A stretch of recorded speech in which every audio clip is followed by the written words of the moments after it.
ফিলিস্তিনিদের অধিকার দিলেন তাদের উপর 40 বছর ধরে রাজত্ব করবার। তখন তিনি শিমশন নামের একজন পুরুষকে নির্বাচন করলেন তাদেরকে উদ্ধার করার জন্য।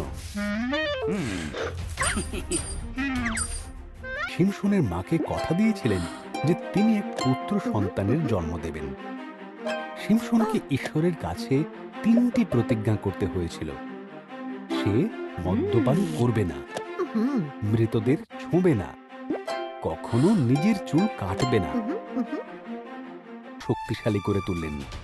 তিনি একটি সিংহকে হত্যা করলেন এবং মৌমাছিরা সেই মৃত সিংহের গায়ে মধু তৈরি করল। শিমশন সেই মৃত সিংহটিকে স্পর্শ করলেন এবং ঈশ্বরের কাছে করা প্রতিজ্ঞাগুলির মধ্যে একটি প্রতিজ্ঞা ভঙ্গ করলেন। এমনকি তিনি সেই মধুও খেলেন। তার প্রেমে পড়লেন শিমশন।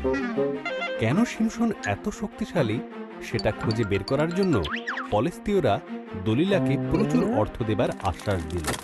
দলিলা শিমশনকে বারবার জিজ্ঞাসা করতে লাগলো, বলেই দিল তার শক্তির রহস্য। যদি আমার চুল কাটা যায় তাহলে আমার শক্তিও চলে যাবে। তাই যখন শিমশন ঘুমিয়ে পড়ল, দলিলা একজন মানুষকে ডেকে পাঠালো তার চুল কেটে দেবার জন্য। শিমশনের শক্তি চলে গেল। এলো সহজেই তারা তাকে বন্দি করল। তারা তাকে অন্ধ করে দিল।